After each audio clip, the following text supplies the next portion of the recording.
Hi കുട്ടികളെ, ഇന്ന് Indian ഇക്കോണമിയിലെ second ചാപ്റ്ററായ എന്താണ് ചാപ്റ്ററിൻ്റെ പേര്? ഇന്ത്യൻ ഇക്കോണമി ഡ്യൂറിങ് 1950 ടു 1990, 1950 മുതൽ 1990 വരെയുള്ള ഇന്ത്യൻ ഇക്കോണമി ആണ് നമ്മൾ പഠിക്കുന്നത്. അപ്പോൾ ഇന്ത്യയുടെ സാമ്പത്തിക വ്യവസ്ഥ, അതായത് ബ്രിട്ടീഷുകാർ നമുക്ക് തന്നിട്ട് പോയ ഇന്ത്യ എങ്ങനെയുള്ളതായിരുന്നു എന്ന് നമ്മൾ ഫസ്റ്റ് ചാപ്റ്ററിൽ പഠിച്ചതാണ്. പുവർ ഇക്കോണമി ആയിരുന്നു, പിന്നെ ബാക്ക്വേർഡ് ഇക്കോണമി ആയിരുന്നു, അഗ്രേറിയൻ ആയിരുന്നു, അഗ്രികൾച്ചറാണ് മെയിൻ ഓക്യുപ്പേഷൻ. വളരെ ദരിദ്രമായ ഒരു രാഷ്ട്രമായിരുന്നു.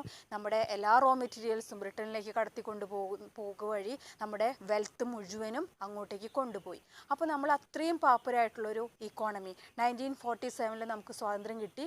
ആ സമയത്ത് നമ്മുടെ ഫസ്റ്റ് പ്രൈം മിനിസ്റ്റർ ആരായിരുന്നു? ജവഹർലാൽ നെഹ്റു. അപ്പോൾ നമ്മുടെ ലീഡേഴ്സിൻ്റെ ഇടയിൽ അവർക്ക് വലിയൊരു ചലഞ്ച് അല്ലെങ്കിൽ വലിയൊരു വെല്ലുവിളി എന്ന് പറഞ്ഞത് ഇന്ത്യൻ ഇക്കോണമിയെ എങ്ങനെയെങ്കിലും ഒന്ന് ഡെവലപ്പ് ചെയ്യിക്കുക, ഒന്ന് വികസിപ്പിച്ചെടുക്കുക. അത്രയും പുവറായിട്ടുള്ള അല്ലെങ്കിൽ അത്രയും ബാക്ക്വേർഡ് ആയിട്ടുള്ള ഒരു ഇക്കോണമിയെ എങ്ങനെയും ഒന്ന് കരകയറ്റുക, ആ ഒരു സിറ്റുവേഷനിൽ നിന്നും കരകയറ്റുക എന്നുള്ളത് നമ്മുടെ ലീഡേഴ്സിൻ്റെ വലിയൊരു വെല്ലുവിളി തന്നെയായിരുന്നു. അപ്പോൾ അവർ എന്തെല്ലാമാണ് അവരുടെ അഭിപ്രായത്തിൽ നമ്മുടെ ലീഡേഴ്സ് ആദ്യമായിട്ട് സെലക്ട് ചെയ്തത്? പ്ലാനിങ് ആണ്, 5 ഇയർ പ്ലാൻസ്. അപ്പോൾ 5 ഇയർ പ്ലാൻസ് എന്ന് പറഞ്ഞാൽ നമുക്കറിയാം പഞ്ചവത്സര പദ്ധതികളാണ്.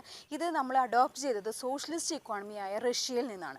പക്ഷേ സോഷ്യലിസം അങ്ങനെ തന്നെ നമുക്ക് സ്വീകരിക്കാനായിട്ട് ജവഹർലാൽ നെഹ്റു അങ്ങനെയുള്ള പല ലീഡേഴ്സിനും അത്ര താല്പര്യം ഉണ്ടായിരുന്നില്ല. അപ്പോൾ നമ്മൾ ഏത് തരം ഇക്കോണമിക് സിസ്റ്റമാണ് സ്വീകരിച്ചതെന്നാണ് നമുക്ക് ആദ്യം നോക്കേണ്ടത്. ഈ ചാപ്റ്ററിൽ ഫസ്റ്റ് പറയുന്നത് 3 തരത്തിലുള്ള ഇക്കോണമിക് സിസ്റ്റം ഉണ്ട്. എന്താണ് ഇക്കണോമിക് സിസ്റ്റം? അതായത് ഒരു രാജ്യത്തിൽ ഏത് തരത്തിലുള്ള സമ്പദ് വ്യവസ്ഥയാണ് ഉണ്ടാവേണ്ടത്? Economic system 3 തരമുണ്ട്. ഒന്നാമത്തേത് capitalism, then socialism and mixed economy. അപ്പോൾ നമുക്ക് ആദ്യം ഈ ചാപ്റ്ററിൽ പഠിക്കാനുള്ളത് എന്താണ് ക്യാപിറ്റലിസം എന്നും എന്താണ് സോഷ്യലിസം, എന്താണ് മിക്സഡ് ഇക്കോണമി. എന്നിട്ട് നമ്മുടെ ഇക്കോണമിയിൽ ഈ മിക്സഡ് ഇക്കോണമിയാണ് നമ്മളിപ്പോൾ ഫോളോ ചെയ്യുന്ന ഇക്കണോമിക് സിസ്റ്റം. അപ്പോൾ ഈ 3 ഡിഫറെൻറ്റ് ഇക്കണോമിക് സിസ്റ്റത്തെ കുറിച്ചാണ് നമ്മൾ ആദ്യം തന്നെ ഈ ചാപ്റ്ററിൽ പറയുന്നത്. അപ്പോൾ നമ്മൾ 3 തരം ഇക്കണോമിക് സിസ്റ്റം ഉണ്ട്. അതോടൊപ്പം തന്നെ നമ്മൾ ഒരു കാര്യം കൂടി പഠിക്കണം. നമ്മുടെ ഇക്കോണമിയല്ല, ഏതൊരു ഇക്കോണമിയും നേരിടുന്ന ചില പ്രോബ്ലംസ് ഉണ്ട്.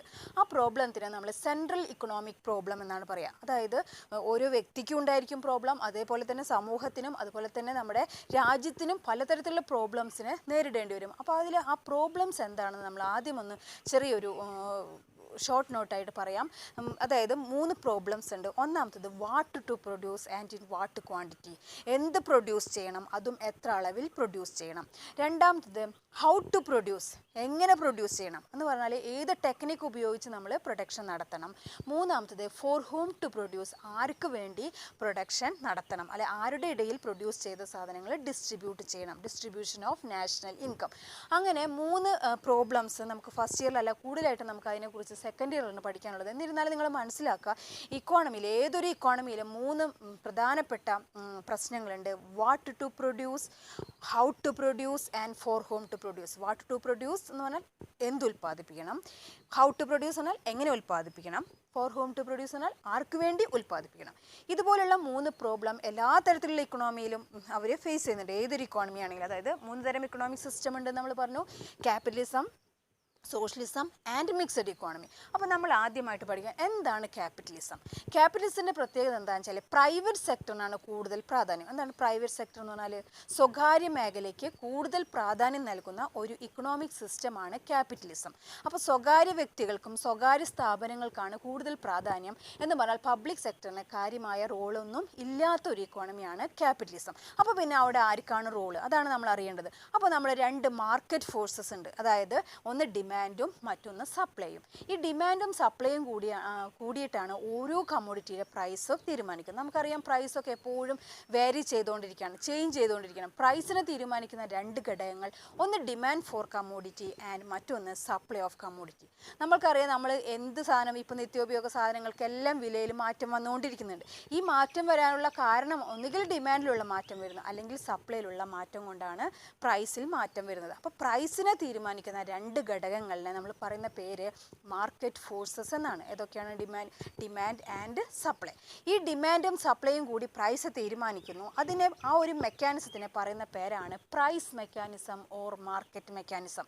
അപ്പോൾ നമ്മൾ പറയുന്ന ക്യാപിറ്റലിസ്റ്റ് ഇക്കോണമിയിൽ പ്രൈവറ്റ് സെക്ടറിലാണ് കൂടുതൽ റോൾ എന്ന് പറഞ്ഞു.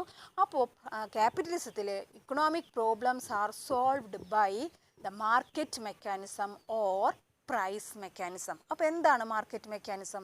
മാർക്കറ്റ് മെക്കാനിസം തന്നെയാണ് price mechanism. It is an invisible force. Invisible എന്ന് പറഞ്ഞാൽ കാണാൻ പറ്റാത്ത ഒരു അദൃശ്യ ശക്തിനെയാണ് നമ്മൾ മാർക്കറ്റ് മെക്കാനിസം പറയുന്നത്. അതായത് ഓരോ കമ്മോഡിറ്റിയുടെ ഡിമാൻഡും സപ്ലൈയുമാണ് അതിൻ്റെ പ്രൈസിനെ തീരുമാനിക്കുന്നത്. അപ്പോൾ പ്രൈവറ്റ് സെക്ടർ അല്ലെങ്കിൽ മാർക്കറ്റ് മെക്കാനിസമാണ് ക്യാപിറ്റലിസത്തിൽ എല്ലാ തരത്തിലുള്ള പ്രോബ്ലത്തിനെയും സോൾവ് ചെയ്യുന്നത്. ഏതൊക്കെ പ്രോബ്ലം എന്ന് നേരത്തെ പറഞ്ഞു? What to produce, how to produce and for whom to produce. അപ്പോൾ ക്യാപിറ്റലിസത്തിൻ്റെ ഫീച്ചേഴ്സാണ് market forces solve the economic problem. എന്താണ് market forces? Demand and supply. ഇനി goods and services are produced according to demand. ഓരോ വ്യക്തിയുടെയും ഡിമാൻഡ് അനുസരിച്ച് ക്യാപിറ്റലിസത്തിലെ ഗുഡ്സും സർവീസസും produce ചെയ്യപ്പെടുന്നു. പിന്നെ പറയുന്നത് low cost of production technique adopted. ഏത് ടെക്നിക് ഓഫ് പ്രൊഡക്ഷൻ ആണോ ചിലവ് കുറവ്, ആ ടെക്നിക്കാണ് ആ പ്രൊഡക്ഷന് വേണ്ടിയിട്ട് നമ്മൾ അഡോപ്റ്റ് ചെയ്യുന്നത്. ഒരു പോയിന്റ് കൂടി പറയുന്നുണ്ട്. If labour is cheap, labour intensive technique is adopted. If capital is cheap, capital intensive technique is adopted. അപ്പോൾ എന്താണ് ലേബർ ഇൻറ്റൻസീവ്, എന്താണ് ക്യാപിറ്റൽ ഇൻറ്റൻസീവ്? ഇപ്പോൾ നമ്മൾക്ക് ഉദാഹരണം പറയുന്നത് ഹാൻഡ്ലൂം.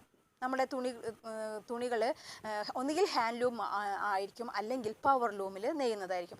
ഹാൻഡ്ലൂം എന്ന് പറഞ്ഞിട്ടുണ്ടെങ്കിൽ കൈത്തറിയാണ്, കൈകൊണ്ട് നെയ്യുന്നതാണ്. അവിടെ ലേബറേഴ്സിന് കൂടുതൽ ആവശ്യമാണ്. പവർ ലൂം എന്ന് പറഞ്ഞാൽ മെഷീനിലാണ് തുണികൾ നെയ്ത് വരുന്നത്. അതിനെ നമ്മൾ മെഷീൻ ലൂം അല്ലെങ്കിൽ പവർ ലൂം എന്ന് പറയും. അപ്പോൾ മെഷീനിലുള്ളത് നമ്മൾക്ക് ഉദാഹരണമായിട്ട് പറയുന്നത് ക്യാപിറ്റൽ ഇൻറ്റൻസീവ് ടെക്നിക്കാണ് മെഷീൻ ലൂം. ഹാൻഡ് ലൂം എന്ന് പറഞ്ഞിട്ടുണ്ടെങ്കിൽ എന്താണ്? ലേബർ ഇൻറ്റൻസീവ് ടെക്നിക്കാണ്. അപ്പോൾ ലേബറേഴ്സിനെ കൂടുതൽ ഉപയോഗിക്കുന്നത് ലേബർ ഇൻറ്റൻസീവ് ടെക്നിക്കും, ക്യാപിറ്റലിനെ കൂടുതൽ ഉപയോഗിക്കുന്നത്, മെഷീൻസ് ഒക്കെ കൂടുതൽ ഉപയോഗിക്കുന്നുണ്ടെങ്കിൽ അത് ക്യാപിറ്റൽ ഇൻറ്റൻസീവ് ടെക്നിക് ഓഫ് പ്രൊഡക്ഷനാണ്. അപ്പോൾ ഇതുപോലെയുള്ള അപ്പോൾ ക്യാപിറ്റലിസം എന്താണെന്ന് മനസ്സിലായിട്ടുണ്ടാവും. മൂന്നാമത്തെ ഇക്കണോമിക് സിസ്റ്റമാണ് ക്യാപിറ്റലിസം. ക്യാപിറ്റലിസം എന്ന് പറഞ്ഞിട്ടുണ്ടെങ്കിൽ പ്രൈവറ്റ് സെക്ടറിന് കൂടുതൽ റോളുള്ളതാണ്, ഗവൺമെൻറ്റിന് യാതൊരു റോളും ഇല്ല. USA പോലുള്ള ഇക്കോണമിയിലൊക്കെയും ഇതാണ് വന്നിട്ട് ക്യാപിറ്റലിസമാണ് ഇപ്പോഴും ഫോളോ ചെയ്യുന്നത്. ഗവൺമെൻറ്റിന് അവിടെ റോള് കുറവാണ്, പ്രൈവറ്റ് സെക്ടറിനാണ് കൂടുതൽ റോള്. പ്രോഫിറ്റ് മോട്ടീവ്, ലാഭമാണ് അവരുടെയൊക്കെ ലക്ഷ്യം. ഗവൺമെൻറ്റിൻ്റെ ലക്ഷ്യം അങ്ങനെയല്ല, ഗവൺമെൻറ്റിന് ജനങ്ങളുടെ ക്ഷേമം അല്ലെങ്കിൽ വെൽഫെയർ ആണ് ലക്ഷ്യം. അപ്പോൾ ക്യാപിറ്റലിസത്തിൽ നമ്മൾ പറഞ്ഞ കാര്യങ്ങൾ മാർക്കറ്റ് ഫോഴ്സസിനാണ് കൂടുതൽ പ്രാധാന്യം. എല്ലാ ഇക്കണോമിക് പ്രോബ്ലം സോൾവ് ചെയ്യുന്നത് മാർക്കറ്റ് ഫോഴ്സസ് ആയ ഡിമാൻഡ് സപ്ലൈ ആണ്. അതിന് നമ്മൾ പറയുന്ന പേര് മാർക്കറ്റ് മെക്കാനിസം എന്നാണ്. ഇനി എല്ലാ ഇക്കണോമിക് പ്രോബ്ലം സോൾവ് ചെയ്യുന്നത് മാർക്കറ്റ് മെക്കാനിസമാണ്. ഗുഡ്സ് സർവീസസ് ഒക്കെ ഡിമാൻഡിനനുസരിച്ച് പ്രൊഡ്യൂസ് ചെയ്യപ്പെടും. പിന്നെ ഏത് ടെക്നിക്ക് ഓഫ് പ്രൊഡക്ഷൻ ആണോ വളരെ ചിലവ് കുറഞ്ഞത്, ആ ടെക്നിക്കാണ് അവർ അഡോപ്റ്റ് ചെയ്യുന്നത്. പിന്നെ ലേബറേഴ്സ് അധികമുണ്ടെങ്കിൽ ലേബർ ഇൻറ്റൻസീവ് ടെക്നിക്ക് അഡോപ്റ്റ് ചെയ്യും. ക്യാപിറ്റലാണ് അധികമുണ്ടെങ്കിൽ ക്യാപിറ്റൽ ഇൻറ്റൻസീവ് ടെക്നിക്കും അഡോപ്റ്റ് ചെയ്യും. ഇത്രയാണ് ക്യാപിറ്റലിസത്തിൻ്റെ ഫീച്ചേഴ്സ്. ഇനി അടുത്ത ഇക്കണോമിക് സിസ്റ്റമാണ് സോഷ്യലിസം. സോഷ്യലിസത്തിന് നമ്മൾ സെൻട്രലി പ്ലാൻഡ് ഇക്കോണമി എന്ന് പേര് പറയാറുണ്ട്. സെൻട്രലി പ്ലാൻഡ് ഇക്കോണമി എന്ന് പറഞ്ഞാൽ ആസൂത്രിതമായിട്ടുള്ള ഒരു സാമ്പത്തിക വ്യവസ്ഥയാണ്. അവിടുത്തെ പ്രത്യേകത എന്ന് വെച്ചാൽ ഗവൺമെൻറ്റിന് കൂടുതൽ റോള് അല്ലെങ്കിൽ പബ്ലിക് സെക്ടറിനാണ് കൂടുതൽ റോൾ. അതായത് എന്താണോ നമ്മൾ ക്യാപിറ്റലിസത്തിൽ പറഞ്ഞത് അതിൻ്റെ നേരെ വിപരീതമാണ് പബ്ലിക് സെക്ടറിന് അല്ലെങ്കിൽ ഗവൺമെൻറ്റിന് കൂടുതൽ റോളുള്ള ഇക്കോണമിയാണ് സോഷ്യലിസ്റ്റ് ഇക്കോണമി. ചൈന, റഷ്യ ഇതൊക്കെയാണ് സോഷ്യലിസത്തിന് ഉദാഹരണങ്ങൾ. അവിടെ ഗവൺമെൻറ്റാണ് എല്ലാ ഫാക്ടേഴ്സ് ഓഫ് പ്രൊഡക്ഷനും എല്ലാം ഓൺ ചെയ്യുന്നത് ഗവൺമെൻറ് ആയിരിക്കും. എല്ലാ പ്രോബ്ലത്തിനും സോൾവ് ചെയ്യുന്നതും ഗവൺമെൻറ്റാണ്. എന്തെല്ലാം പ്രൊഡ്യൂസ് ചെയ്യണം, എത്രമാത്രം പ്രൊഡ്യൂസ് ചെയ്യണം, എങ്ങനെ പ്രൊഡ്യൂസ് ചെയ്യണം, ആർക്ക് വേണ്ടി പ്രൊഡ്യൂസ് ചെയ്യണം, എല്ലാ സാമ്പത്തിക പ്രശ്നങ്ങളെയും സോൾവ് ചെയ്യുന്നത്, പരിഹരിക്കുന്നത് ഗവൺമെൻറ്റാണ്. ഗവൺമെൻറ് സെക്ടറിനാണ് കൂടുതൽ പ്രാധാന്യം. പിന്നെ ഓൺലി പബ്ലിക് സെക്ടർ എക്സിസ്റ്റ്. അവിടെ പബ്ലിക് സെക്ടർ മാത്രമാണ് എക്സിസ്റ്റ് ചെയ്യുന്നത്, പ്രൈവറ്റ് സെക്ടർ അവിടെ ഇല്ല. അപ്പോൾ സോഷ്യലിസ്റ്റ് ഇക്കോണമിയിൽ നിന്നാണ് നമ്മൾ 5 ഇയർ പ്ലാനിനെ കടമെടുത്തത്. നമ്മുടെ idea of 5 year plan we adopted from socialist economy. Socialist ഇക്കോണമിയായ റഷ്യയിൽ നിന്നാണ് നമ്മുടെ പ്രധാനമന്ത്രിയായ ജവഹർലാൽ നെഹ്റു 5 ഇയർ പ്ലാനെ അഡോപ്റ്റ് ചെയ്തത്. ഇനി നമ്മൾ ക്യാപിറ്റലിസത്തിൻ്റെയും സോഷ്യലിസവും അല്ല നമ്മുടെ ഇന്ത്യൻ ഇക്കോണമി നമ്മൾ ഫോളോ ചെയ്യുന്നത്. നമ്മൾ ഇതിൻ്റെ രണ്ടിൻ്റെയും ഫീച്ചേഴ്സ്, അതായത് ക്യാപിറ്റലിസത്തിൻ്റെ ഫീച്ചേഴ്സും ഉണ്ട്, സോഷ്യലിസത്തിൻ്റെ ഫീച്ചേഴ്സും അടങ്ങിയ മിക്സഡ് ഇക്കോണമിയാണ് നമ്മൾ ഫോളോ ചെയ്തത്. ഇന്ത്യൻ ഇക്കോണമിയിൽ ഏത് തരം ഇക്കണോമിക് സിസ്റ്റമാണ് നമ്മൾ ഫോളോ ചെയ്യുന്നത്? Mixed economy. അപ്പോൾ മിക്സഡ് ഇക്കോണമിയുടെ ഫീച്ചേഴ്സ് എന്താണെന്ന് നോക്കാം. Under mixed economy both private and public sector coexist. രണ്ട് സെക്ടേഴ്സിനും തുല്യമായ റോളുള്ള ഇക്കോണമീനെയാണ് എന്ത് പേര് പറയുന്നത്? Mixed economy. അതായത് രണ്ട് സെക്ടേഴ്സ്, പ്രൈവറ്റ് സെക്ടറിനും പബ്ലിക് സെക്ടറിനും തുല്യമായിട്ടുള്ള റോളുകളാണ് അവിടെ. അതേപോലെ തന്നെ മാർക്കറ്റ് മെക്കാനിസമും പിന്നെ ഗവൺമെൻറ്റും കൂടിയാണ് എന്ത് തീരുമാനിക്കുന്നത്? എന്ത് പ്രൊഡ്യൂസ് ചെയ്യണം, എങ്ങനെ പ്രൊഡ്യൂസ് ചെയ്യണം, ആർക്ക് വേണ്ടി പ്രൊഡ്യൂസ് ചെയ്യണം, ഇതൊക്കെ തീരുമാനിക്കുന്നത്. അതായത് ഇക്കണോമിക് പ്രോബ്ലം സോൾവ് ചെയ്യുന്നത് ഗവൺമെൻറ്റും പ്ലസ് പിന്നെ ആരും എന്താണ്? മാർക്കറ്റ് ഫോഴ്സസ് അല്ലെങ്കിൽ മാർക്കറ്റ് മെക്കാനിസമാണ്. അപ്പോൾ ഗവൺമെൻറ്റിനും തുല്യ റോളുണ്ട്, അതോടൊപ്പം തന്നെ മാർക്കറ്റ് മെക്കാനിസത്തിനും തുല്യ റോളുള്ള ഒരു ഇക്കോണമിയാണ് മിശ്ര സമ്പദ് വ്യവസ്ഥ അല്ലെങ്കിൽ മിക്സഡ് ഇക്കോണമി. നമ്മുടെ ഇന്ത്യയിൽ നമ്മൾ ഫോളോ ചെയ്യുന്ന ഇക്കണോമിക് സിസ്റ്റമാണ് മിക്സഡ് ഇക്കോണമി ഓർ മിശ്ര സമ്പദ് വ്യവസ്ഥ എന്ന് പറയുന്നത്. അപ്പോൾ ഇത്രയാണ് നമുക്ക് different types of economic system. ഇനി നമ്മൾ പറഞ്ഞു നമ്മുടെ ലീഡേഴ്സിൻ്റെ ലക്ഷ്യം എന്ന് പറഞ്ഞാൽ ഇന്ത്യയെ വികസിപ്പിക്കുക, ഇന്ത്യൻ ഇക്കോണമിയെ ഒരു ഡെവലപ്ഡ് ഇക്കോണമിയാക്കി മാറ്റുക. അപ്പോൾ അതിന് വേണ്ടിയിട്ട് അവരെന്തെല്ലാം കാര്യങ്ങളാണ് ഈ അഡോപ്റ്റ് ചെയ്തത് എന്നാണ് നമ്മൾ ഈ ചാപ്റ്ററിൽ കുറച്ച് പഠിക്കാൻ പോകുന്നത്. അപ്പോൾ നമ്മൾ ആദ്യം പറയുന്നത്, നമ്മൾ ആദ്യത്തെ ഒരു സ്റ്റെപ്പ് എന്ന് പറഞ്ഞാൽ നമ്മൾ 5 ഇയർ പ്ലാൻസ് അഡോപ്റ്റ് ചെയ്തു. സോവിയറ്റ് യൂണിയനായ റഷ്യയിൽ നിന്നാണ് നമ്മൾ ആ ഐഡിയ നമ്മൾ കടമെടുത്തത്. അപ്പോൾ നമ്മൾ 5 ഇയർ പ്ലാൻസ് സ്റ്റാർട്ട് ചെയ്ത വർഷം നമ്മൾ ബൈ ഹാർട്ടായിട്ട് പഠിക്കണം. 1951 ഫസ്റ്റ് 5 ഇയർ പ്ലാൻ സ്റ്റാർട്ട് ചെയ്തത്. പ്ലാനിംഗ് കമ്മീഷൻ അതിന് മുന്നേ തന്നെ സെറ്റപ്പ് ചെയ്തു. 1950 അതിൽ പ്രൈം മിനിസ്റ്ററാണ് ചെയർമാനായിട്ട് സെലക്ട് ചെയ്തത്. ഓരോ 5 ഇയർ പ്ലാൻ്റെയും പ്ലാനിംഗ് കമ്മീഷൻ അല്ലെങ്കിൽ പ്ലാനിംഗ് കമ്മീഷൻ ചെയർമാനായിട്ട് സെലക്ട് ചെയ്യുന്നത് എപ്പോഴും പ്രൈം മിനിസ്റ്ററിനെ ആയിരിക്കും. അപ്പോൾ 1950 പ്ലാനിംഗ് കമ്മീഷൻ സ്റ്റാർട്ട് ചെയ്യുന്നത്. പിന്നെ ഫസ്റ്റ് 5 ഇയർ പ്ലാൻ തുടങ്ങുന്നത് 1951. അപ്പോൾ എന്താണ് പ്ലാനിംഗ് എന്നാണ് നമ്മൾ ആദ്യമായിട്ട് പഠിക്കേണ്ടത്. പ്ലാനിംഗ് എന്ന് പറഞ്ഞിട്ടുണ്ടെങ്കിൽ കരുതിക്കൂട്ടി ചില ഇക്കണോമിക് ആക്ടിവിറ്റീസിനെ നമ്മൾ സെലക്ട് ചെയ്യുകയാണ്. എന്തിനു വേണ്ടിയിട്ടാണ്? To achieve certain goals. ചില ലക്ഷ്യങ്ങൾ നേടാൻ വേണ്ടി നമ്മൾ കരുതിക്കൂട്ടി ചില ആക്ടിവിറ്റീസിനെ അങ്ങോട്ട് സെലക്ട് ചെയ്യും. അപ്പോൾ നമുക്ക് 1950 അതായത് ഇൻഡിപെൻഡൻസ് കിട്ടിയ ഒരു അവസരത്തിൽ നമുക്കറിയാം മെജോറിറ്റി ജനങ്ങളുടെയും അവർ ആശ്രയിച്ചിരുന്നത് അഗ്രികൾച്ചറിനെയാണ്. അവരുടെ ലൈവ്ലിഹുഡിന് ഉപജീവന മാർഗത്തിന് വേണ്ടി മെജോറിറ്റി ഭൂരിഭാഗം പേരും ആശ്രയിച്ചത് കൃഷിയെ തന്നെയായിരുന്നു. അപ്പോൾ കൃഷിയെ ഡെവലപ്പ് ചെയ്യിക്കുക എന്നാണ് നമ്മുടെ ആദ്യത്തെ ലക്ഷ്യമായിരുന്നത്. അപ്പോൾ ഫസ്റ്റ് 5 ഇയർ പ്ലാൻ തന്നെ അതിൻ്റെ ലക്ഷ്യം എന്ന് പറഞ്ഞിട്ടുണ്ടെങ്കിൽ എന്താണ്? അഗ്രികൾച്ചറിനെ ഡെവലപ്പ് ചെയ്യിക്കുക എന്നുള്ളതായിരുന്നു. അപ്പോൾ ഇവിടെ നമ്മൾ പറയുന്നത് എന്താണ് പ്ലാനിങ് എന്നുള്ളത് കൃത്യമായിട്ട് പഠിക്കണം. Planning is a deliberate choice of certain economic activities. നമ്മൾ ചില ആക്ടിവിറ്റീസിനെ കരുതിക്കൂട്ടി സെലക്ട് ചെയ്യുക. എന്തിനു വേണ്ടിയിട്ടാണ് അങ്ങനെയുള്ള ആക്ടിവിറ്റീസിനെ നമ്മൾ സെലക്ട് ചെയ്യുന്നത്? To achieve certain goal. ചില ലക്ഷ്യങ്ങൾ നേടിയെടുക്കാൻ വേണ്ടി ചില ആക്ടിവിറ്റീസിനെ നമ്മൾ സെലക്ട് ചെയ്യുന്നതിനെയാണ് നമ്മൾ പ്ലാനിങ്. അതും ഈ ഗോൾസ് നേടുന്നത് എപ്പോഴും ലക്ഷ്യങ്ങൾ നേടുന്നത് within A period of time, ഒരു പ്രത്യേക കാലയളവിനുള്ളിൽ ഈ ലക്ഷ്യങ്ങളൊക്കെ നമുക്ക് നേടിയെടുക്കണം. അപ്പോൾ 5 വർഷത്തെ പ്ലാനുകളാണ് നമ്മൾ ആദ്യം അഡോപ്റ്റ് ചെയ്തത്. അപ്പോൾ 5 ഇയർ പ്ലാൻ എന്ന് പേര് വന്നത് അതുകൊണ്ടാണ്. അപ്പോൾ 5 വർഷം കൊണ്ട് നമ്മൾ എന്തൊക്കെയാണ് ലക്ഷ്യമിടുന്നത് ആ ലക്ഷ്യങ്ങൾ നേടിയെടുക്കുക എന്നുള്ളതാണ് ഇവിടെ പ്ലാനിങ്ങിൻ്റെ. പ്ലാനിങ് എന്ന് പറഞ്ഞാൽ എന്താണെന്ന് ആദ്യം മനസ്സിലാക്കുക. It is a deliberate choice of economic activities. Deliberate choice ആണെന്ന് പറഞ്ഞാൽ കരുതിക്കൂട്ടി നമ്മൾ സെലക്ട് ചെയ്യുകയാണ്. എന്തിനാ? എക്കണോമിക് ആക്ടിവിറ്റീസിന്. എന്തിനു വേണ്ടിയിട്ടാണ്? To achieve certain goals within a specified time. ഒരു പ്രത്യേക കാലയളവിനുള്ളിൽ നമുക്ക് ലക്ഷ്യങ്ങളെല്ലാം നേടിയെടുക്കാൻ വേണ്ടിയിട്ട് നമ്മൾ ചില എക്കണോമിക് ആക്ടിവിറ്റീസിന് മാത്രം സെലക്ട് ചെയ്യുന്നു, അല്ലെങ്കിൽ അതിന് മാത്രം ഊന്നൽ കൊടുക്കണം. അപ്പോൾ ഞാൻ ഉദാഹരണം പറഞ്ഞു, ഫസ്റ്റ് 5 ഇയർ പ്ലാനിൽ നമ്മൾ അഗ്രികൾച്ചറിൻ്റെ ഡെവലപ്മെൻ്റ് ആണ് ഊന്നൽ കൊടുത്തിരുന്നത്. ഇനി നമ്മൾ പറഞ്ഞ വേറെ കാര്യമാണ്, പ്ലാനിങ് സ്റ്റാർട്ട് ചെയ്തത് 1951. അപ്പോൾ ഫസ്റ്റ് 5 ഇയർ പ്ലാൻ്റെ പീരീഡ് 1951 to 56, 5 വർഷത്തെ പീരീഡാണ്. പ്ലാനിങ് കമ്മീഷൻ അതിൽ മുന്നേ തന്നെ തുടങ്ങിയെന്ന് പറഞ്ഞു, 1950 തുടങ്ങി.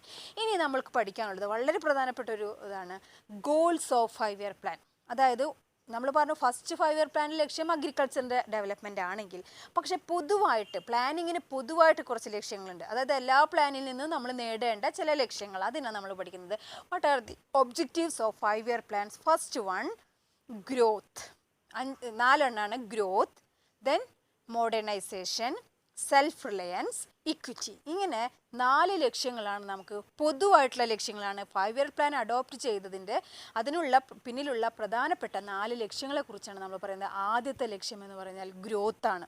ഗ്രോത്ത് എന്ന് പറയുന്നത് ഇക്കോണമിയെ വളർത്തിക്കൊണ്ടുവരിക, വളർച്ച നേടുക എന്നുള്ളതാണ് നമ്മുടെ ഫസ്റ്റത്തെ ലക്ഷ്യമായിരുന്നത്. അപ്പോൾ ഗ്രോത്ത് കൊണ്ട് നമ്മൾ ഉദ്ദേശിക്കുന്നത് എന്താണെന്ന് വെച്ചാൽ നമുക്കറിയാം ഒരു ചെറിയ കുട്ടി വളർന്നു വരുമ്പോൾ ഇപ്പോൾ ഒരു ചെറിയ കുട്ടിയാണെങ്കിൽ അതിന് എല്ലാം പാരൻസിൻ്റെ നല്ല സപ്പോർട്ട് വേണം. കുറച്ച് വളർന്നു കഴിഞ്ഞിട്ടുണ്ടെങ്കിൽ പാരൻസിൻ്റെ സപ്പോർട്ട് നമുക്ക് കുറച്ച് കൊണ്ടുവരാം. അപ്പോൾ ചെറിയ നമ്മുടെ ഇക്കോണമിയിലെ ഒരു പ്രാരംഭ ദിശയാണെന്ന് പറഞ്ഞാൽ വളരെ ബാക്ക്വേർഡും പുവറും അഗ്രേറിയനുമായിട്ടുള്ള ഒരു ഇക്കോണമിയാണ്. അപ്പോൾ ഗവൺമെൻറ്റിൻ്റെ പൂർണ്ണമായ പിന്തുണ എപ്പോഴും ഇക്കോണമിയുടെ ഡെവലപ്മെൻറ്റിന് ആവശ്യമാണ്. അപ്പോൾ ഗ്രോത്തിലൂടെ നമ്മൾ ഉദ്ദേശിക്കുന്നത് എന്താണെന്ന് വെച്ചാൽ ഗ്രോസ് ഡൊമസ്റ്റിക് പ്രൊഡക്റ്റിനെ ഉയർത്തുക. ഗ്രോസ് ഡൊമസ്റ്റിക് പ്രൊഡക്റ്റ് കൂടിയാൽ മാത്രമാണ് ഇക്കോണമിയിൽ ഗ്രോത്ത് ഉണ്ടാവുകയുള്ളൂ. അപ്പോൾ എന്താണ് gross domestic product? GDP, gross domestic product എന്ന് പറഞ്ഞാൽ it is the summation of all goods and services produced in the economy during A given period of time. ഒരു വർഷം അല്ലെങ്കിൽ ഒരു പ്രത്യേക കാലയളവിനുള്ളിൽ പ്രൊഡ്യൂസ് ചെയ്യുന്ന സാധനങ്ങളുടെയും സേവനങ്ങളുടെയും മണി വാല്യൂവിനെയാണ് നമ്മൾ GDP അല്ലെങ്കിൽ ഗ്രോസ് ഡൊമസ്റ്റിക് പ്രൊഡക്റ്റ് എന്ന് പറയുന്നത്. അപ്പോൾ നമുക്ക് GDPയിലേക്ക് സംഭാവന ചെയ്യുന്ന 3 സെക്ടേഴ്സാണ് ഇക്കോണമിയിലുള്ളത്. ആദ്യത്തെ സെക്ടർ എന്ന് പറയുന്നത് പ്രൈമറി സെക്ടർ അല്ലെങ്കിൽ അഗ്രികൾച്ചർ സെക്ടറും, രണ്ടാമത്തത് സെക്കൻഡറി സെക്ടർ അല്ലെങ്കിൽ ഇൻഡസ്ട്രിയും, മൂന്നാമത്തെ സെക്ടർ സർവീസ് സെക്ടർ അല്ലെങ്കിൽ ടേർഷ്യറി സെക്ടർ. എന്താണ് GDP? GDP is gross domestic product. ഒരു ഇക്കോണമിയിൽ ഒരു വർഷം പ്രൊഡ്യൂസ് ചെയ്യുന്ന സാധനങ്ങളുടെയും സേവനങ്ങളുടെയും മണി വാല്യൂവിനെയാണ് നമ്മൾ GDP എന്ന് പറയുന്നത്. അപ്പോൾ നമ്മൾ നോക്കുമ്പോൾ നമുക്ക് 3 സെക്ടേഴ്സ് ഉണ്ട്. ഒന്നാമത്തെ സെക്ടറിനെ നമ്മൾ പറയുന്നത് പ്രൈമറി സെക്ടർ എന്നും, രണ്ടാമത്തെ സെക്ടറിനെ പറയുന്നത് സെക്കൻഡറി സെക്ടർ എന്നും, മൂന്നാമത്തെ സെക്ടറിനെ പറയുന്നത് ടേർഷ്യറി സെക്ടർ എന്നുമാണ്. ഇത് നമ്മൾ കഴിഞ്ഞ ചാപ്റ്ററിലൊക്കെ പഠിച്ചിട്ടുള്ള കാര്യമാണ്. പ്രൈമറി എന്ന് പറഞ്ഞാൽ അഗ്രികൾച്ചറാണ്, സെക്കൻഡറി എന്ന് പറഞ്ഞാൽ ഇൻഡസ്ട്രിയാണ്, ടേർഷ്യറി എന്ന് പറഞ്ഞിട്ടുണ്ടെങ്കിൽ സർവീസ് മേഖല അല്ലെങ്കിൽ സേവന മേഖലയാണ്. ഈ 3 സെക്ടേഴ്സിൻ്റെയും കോൺട്രിബ്യൂഷൻ വരുമ്പോഴാണ് എന്തുണ്ടാവുന്നത്? GDP ഉണ്ടാകുന്നത്. അപ്പോൾ GDPയിലേക്ക് കോൺട്രിബ്യൂട്ട് ചെയ്യുന്ന 3 സെക്ടേഴ്സ് ഏതൊക്കെയാണ്? പ്രൈമറി സെക്ടർ അല്ലെങ്കിൽ അഗ്രികൾച്ചർ, ഇൻഡസ്ട്രിയൽ സെക്ടർ അല്ലെങ്കിൽ സെക്കൻഡറി സെക്ടർ അല്ലെങ്കിൽ ഇൻഡസ്ട്രി, ദെൻ ടേർഷ്യറി സെക്ടർ അല്ലെങ്കിൽ സർവീസ് മേഖല. അപ്പോൾ ഒരു ഇക്കോണമി നമ്മൾ പറഞ്ഞു ഇപ്പോൾ ശൈശവാവസ്ഥയിലാണ് ഇക്കോണമി ഡെവലപ്പ് ചെയ്തുകൊണ്ടേയിരിക്കുന്നുള്ളൂ. അപ്പോൾ ഏത് സെക്ടേഴ്സിനാണ് കൂടുതൽ ഇവിടെ പ്രാധാന്യമുള്ളത്? നമ്മുടെ അഗ്രികൾച്ചറിന് തന്നെയാണ്. നമുക്കറിയാം 85% പോപ്പുലേഷനും എന്തിനെ തന്നെ ആശ്രയിച്ചിരുന്നത്? അഗ്രികൾച്ചറിനെ തന്നെയാണ് ആശ്രയിച്ചിരുന്നത്. പക്ഷെ നമ്മളൊരു കാര്യം മനസ്സിലാക്കണം, ഇക്കോണമി ഡെവലപ്പ് ചെയ്യും തോറും അഗ്രികൾച്ചർ സെക്ടറിൻ്റെ പ്രാധാന്യം കുറയുകയും മറ്റ് 2 സെക്ടേഴ്സിൻ്റെ പ്രാധാന്യം കൂടുകയും ചെയ്യും. നമ്മൾ ഇന്നത്തെ അവസ്ഥ നോക്കിക്കഴിഞ്ഞാൽ അഗ്രികൾച്ചറിൽ വളരെ കുറച്ച് പേര് മാത്രമേ എൻഗേജ് ചെയ്തിട്ടുള്ളൂ. ബാക്കിയുള്ളവരൊക്കെ ഒന്നുകിൽ ടേർഷ്യറിയിലായിരിക്കും, അതല്ലെങ്കിൽ സെക്കൻഡറിയിലായിരിക്കും. അപ്പോൾ ഒരു ഇക്കോണമി ഡെവലപ്പ് ചെയ്യുമ്പോൾ നമ്മുടെ ഇക്കോണമിയിൽ വരുന്ന സ്ട്രക്ചറൽ ചേഞ്ച്, ഒരു കുട്ടി വളരുമ്പോൾ അവൻ്റെ എല്ലാ ഘടനയിലൊക്കെ മാറ്റം വരുന്ന പോലെ തന്നെ ഇക്കോണമി വളരുമ്പോഴും ഇക്കോണമിയിലെ സ്ട്രക്ചർ ചേഞ്ച് ചെയ്യാണ്, ഘടന ചേഞ്ച് ചെയ്യുന്നത്. എന്ന് പറഞ്ഞാൽ പ്രൈമറി സെക്ടറിൻ്റെ പ്രാധാന്യം കുറയുകയും സെക്കൻഡറിയുടെയും ടേർഷ്യറിയുടെയും പ്രാധാന്യം കൂടുകയും ചെയ്യുന്ന ഒരു സിറ്റുവേഷൻ, അതിന് നമ്മൾ പറയുന്ന പേരാണ് സ്ട്രക്ചറൽ ചേഞ്ച്, ഘടനാപരമായ മാറ്റം. സ്ട്രക്ചറൽ ചേഞ്ച് എന്ന് പറഞ്ഞാൽ ഇക്കോണമി വളരുന്നതനുസരിച്ച് കാർഷിക മേഖലയുടെ പ്രാധാന്യം കുറയുകയും പിന്നെ നോൺ അഗ്രികൾച്ചർ സെക്ടർ അതായത് കാർഷികേതര മേഖലകളുടെ പ്രാധാന്യം കൂടുകയും ചെയ്യുന്ന ഒരു സിറ്റുവേഷനെ പറയുന്ന പേരാണ് സ്ട്രക്ചറൽ ചേഞ്ച്. അപ്പോൾ അത് മനസ്സിലാക്കുക. GDP എന്ന് പറഞ്ഞിട്ടുണ്ടെങ്കിൽ നമുക്കറിയാം ഈ 3 സെക്ടേഴ്സ്. നമുക്ക് ഒരു ക്ലാസ് റൂമിൽ ഒരു ചെറിയ കേക്ക് കൊണ്ടുവരുമ്പോൾ നമുക്കറിയാം നമുക്ക് കിട്ടുന്ന കേക്ക് പീസ് വളരെ ചെറുതായിരിക്കും. പക്ഷേ GDPയിൽ നമുക്കൊരു കേക്കിനോട് ഉപമിക്കുകയാണ് സാധാരണ ചെയ്യാറ്. അപ്പോൾ വലിയ കേക്കാണെങ്കിൽ നമുക്ക് എല്ലാവർക്കും പ്രതീക്ഷിക്കുന്നത് നമുക്കൊരു വലിയ പീസ് തന്നെ കിട്ടുമെന്ന്. അപ്പോൾ GDP എന്നുള്ളത് നമ്മുടെ ഇക്കോണമിയിൽ പ്രൊഡ്യൂസ് ചെയ്യുന്ന സാധനങ്ങളുടെയും സേവനങ്ങളുടെയും മണി വാല്യൂ ആണ്. GDP വർദ്ധിക്കുന്നത് എപ്പോഴാണ്? ഗുഡ്സ് സർവീസസും വർദ്ധിക്കുമ്പോഴാണ്. അപ്പോൾ GDP വളർന്നാൽ മാത്രമാണ് എന്തുണ്ടാവുള്ളൂ? ഗ്രോത്ത് ഉണ്ടാവുള്ളൂ. അപ്പോൾ ഗോൾസ് ഓഫ് 5 ഇയർ പ്ലാൻസിൽ ഒന്നാമത്തെ ഗോൾ എന്ന് പറഞ്ഞാൽ ഗ്രോത്ത് ആണ്. ഗ്രോത്ത് എന്ന് പറഞ്ഞിട്ടുണ്ടെങ്കിൽ ഇവിടെ പ്രൊഡക്റ്റീവ് കപ്പാസിറ്റി, ഓരോ ഇക്കോണമിയുടെയും ഉൽപ്പാദനക്ഷമത വർദ്ധിച്ചാൽ മാത്രമാണ് എന്തുണ്ടാവുള്ളൂ? GDPയിൽ വർധനവ് ഉണ്ടാവുള്ളൂ. അതാണ് ഒന്നാമത്തെ point. Then second one, modernisation. ആധുനികവൽക്കരണം എന്നാണ് മോഡേണൈസേഷൻ്റെ മലയാളം. മോഡേണൈസേഷൻ കൊണ്ട് ഉദ്ദേശിക്കുന്നത് പുതിയ പുതിയ ടെക്നോളജികൾ നമ്മൾ അഡോപ്റ്റ് ചെയ്യുക. പ്രൊഡക്ഷൻ്റെ മേഖലയിലൊക്കെ നമ്മൾ പുതിയ സാങ്കേതിക വിദ്യകൾ അഡോപ്റ്റ് ചെയ്യുക. അതോടൊപ്പം തന്നെ മനുഷ്യരുടെ ചിന്താഗതി, മനുഷ്യരുടെ ഔട്ട്ലുക്ക്, അവരുടെ ചിന്താഗതിയിലും പുരോഗതി ഉണ്ടാവണം എന്ന് പറഞ്ഞാൽ നമുക്കറിയാം പണ്ട് കാലത്ത് സ്ത്രീകൾക്ക് എന്തായിരുന്നു പ്രധാനമായിട്ട് തൊഴിൽ? വീട്ടിലെ ജോലികൾ ചെയ്യുക, കുട്ടികളെ സംരക്ഷിക്കുക, കുട്ടികളുടെ കാര്യങ്ങളൊക്കെ നോക്കണം, വീട്ടുജോലി ചെയ്യണം. ആണുങ്ങളാണ് പുറത്തു പോയിട്ട് ജോലി ചെയ്യുന്നതും വരുമാനം കൊണ്ടുവരുന്നു. പക്ഷെ ഇന്നത്തെ സ്ഥിതി അങ്ങനെയാണോ? അല്ല. പണ്ട് സ്ത്രീകൾക്ക് വിദ്യാഭ്യാസം കുറവായിരുന്നു, അതുപോലെ തന്നെ ആരും തന്നെ ജോലിക്ക് പോയിരുന്നില്ല. പക്ഷെ ഇന്നത്തെ സ്ഥിതി അതല്ല. പുരുഷന്മാരെ പോലെ തന്നെ സ്ത്രീകൾക്ക് നല്ല വിദ്യാഭ്യാസം കിട്ടുന്നു, അവരെല്ലാ മേഖലകളിലും നല്ല ഉയർന്ന് നല്ല ജോലി നേടിക്കൊണ്ടിരിക്കുന്നു. അപ്പോൾ നമുക്കറിയാം മോഡേണൈസേഷൻ എന്ന് പറഞ്ഞിട്ടുണ്ടെങ്കിൽ ഒരു ആധുനികീകരണം അല്ലെങ്കിൽ നവീകരണം എന്നാണ് നമ്മൾ അതിൽ നിന്നും അർത്ഥമാക്കുന്നത്. എന്ന് പറഞ്ഞാൽ നമ്മുടെ ഇക്കോണമി മൊത്തത്തിൽ അങ്ങോട്ട് ആധുനികവൽക്കരിക്കണം എന്ന് പറഞ്ഞാൽ നമ്മുടെ ഔട്ട്ലുക്ക്, നമ്മുടെ ചിന്താഗതി മാറ്റണം. അതോടൊപ്പം തന്നെ പുതിയ പുതിയ സാങ്കേതിക വിദ്യകൾ നമ്മൾ അഡോപ്റ്റ് ചെയ്യണം. ഇതാണ് നമ്മൾ മോഡേണൈസേഷൻ കൊണ്ട് ഉദ്ദേശിക്കുന്നത്. ദെൻ മൂന്നാമത്തത് സെൽഫ് റിലയൻസ്. സെൽഫ് റിലയൻസ് എന്ന് പറഞ്ഞാൽ സ്വയം പര്യാപ്തത. സ്വയം പര്യാപ്തത എന്നാണ് സെൽഫ് റിലയൻസിൻ്റെ അർത്ഥം. എന്ന് പറഞ്ഞാൽ സ്വന്തം കാലിൽ നിൽക്കുക. നമ്മുടെ രാജ്യം മറ്റു രാജ്യങ്ങളെ ആശ്രയിക്കാതെ സ്വന്തം കാലിൽ നിൽക്കുന്ന ഒരു അവസ്ഥയിലേക്ക് വരിക എന്നുള്ളതാണ് സെൽഫ് റിലയൻസിലൂടെ നമ്മൾ വ്യക്തമാക്കുന്നത്. അതായത് മറ്റു രാജ്യങ്ങളിൽ ഇപ്പോഴും പെട്രോളിനും കാര്യങ്ങളൊക്കെ ആയിട്ട് മറ്റു രാജ്യങ്ങളെ ആശ്രയിക്കുന്നുണ്ട്. പക്ഷേ അതിനേക്കാൾ മുന്നേ നമ്മൾ ഫുഡിന് വേണ്ടി പോലും മറ്റു രാജ്യങ്ങളെ ആശ്രയിച്ചിട്ടുണ്ടായിരുന്നു. പക്ഷേ ഇപ്പോൾ അത് ഒരു പരിധിവരെ നിന്നിട്ടുണ്ട്. അപ്പോൾ സെൽഫ് റിലയൻസ്, സ്വയം പര്യാപ്തത നേടുക എന്നുള്ളത് 5 ഇയർ പ്ലാൻസിൻ്റെ മറ്റൊരു ലക്ഷ്യമാണ്. Then last one equity. Equity എന്ന് പറഞ്ഞാൽ നീതി, സമത്വം. അതായത് മറ്റെല്ലാം ഉണ്ടിട്ട് സമത്വം ഇല്ലാതായ പിന്നെ എന്തിനു കൊള്ളാം? ഒന്നും കാര്യമില്ല. അപ്പോൾ മറ്റുള്ള ഒബ്ജക്റ്റീവ്സിൻ്റെ പോലെ തന്നെ അല്ലെങ്കിൽ ഗോളിൻ്റെ പോലെ തന്നെ വളരെ പ്രധാനപ്പെട്ട ഒന്നാണ് നീതി. എല്ലാവർക്കും തുല്യമായിട്ടുള്ള അവസരം. നിയമത്തിന് മുൻപിൽ സ്ത്രീകളെന്നോ പുരുഷന്മാരെന്നോ ധനികരെന്നോ പാവപ്പെട്ടവരെന്നോ വ്യത്യാസമില്ലാതെ എല്ലാവർക്കും തുല്യ അവസരങ്ങൾ കൊടുക്കുന്ന അല്ലെങ്കിൽ തുല്യമായിട്ടുള്ള ഒരു സ്ഥാനം ഉറപ്പാക്കുക എന്നുള്ളതാണ് നമുക്ക് ഇക്വിറ്റി കൊണ്ട് ഉദ്ദേശിക്കുന്നത്. അതുപോലെ എല്ലാ റീജിയൻസിനും തുല്യമായിട്ടുള്ള പ്രാധാന്യം, ബാക്ക്വേർഡ് റീജിയൻസിനാണെങ്കിലും തുല്യമായിട്ടുള്ള പ്രാധാന്യം കൊടുക്കണം എന്നുള്ളതാണ് നമ്മൾ ഗോൾസ് ഓഫ് 5 ഇയർ പ്ലാൻസ്. അപ്പോൾ നമുക്ക് പ്ലാനിങ് എന്താണെന്ന് പഠിച്ചു, അതോടൊപ്പം തന്നെ പ്ലാനിങ്ങിൻ്റെ 4 ലക്ഷ്യങ്ങളും പഠിച്ചു. ഗോൾസ് ഓഫ് 5 ഇയർ പ്ലാൻസ് വളരെ ഇമ്പോർട്ടൻ്റ് ആണ്. Growth, modernisation, self Reliance and equity. വളർച്ച, ആധുനികവൽക്കരണം, ദെൻ സ്വയം പര്യാപ്തത, നീതി. ഇത്രയും കാര്യങ്ങളാണ് നമുക്ക് ഇന്നത്തെ ക്ലാസ്സിൽ നമുക്ക് ഇത്രയും മതി. ഇനി അടുത്ത ക്ലാസ്സിൽ നമുക്ക് അഗ്രികൾച്ചർ സെക്ടറിന് കൂടുതൽ പ്രാധാന്യം കൊടുത്തുകൊണ്ടുള്ള ഒരു പ്ലാനിങ് ആണ് നമ്മുടെ ആദ്യത്തെ ഫസ്റ്റ് 5 ഇയർ പ്ലാൻ ആയിരുന്നു. അപ്പോൾ അഗ്രികൾച്ചർ സെക്ടറിൽ എന്തെല്ലാം മാറ്റങ്ങൾ വന്നു എന്നുള്ളത് ആണ് നമ്മുടെ അടുത്ത ഭാഗമായിട്ട് നമുക്ക് ഈ ചാപ്റ്ററിൽ പഠിക്കാനുള്ളത്. അപ്പോൾ ഇന്നത്തെ ക്ലാസ് ഇതോടുകൂടി തീരാണ്. മനസ്സിലായിട്ടുണ്ടാവുമെന്ന് വിചാരിക്കുന്നു.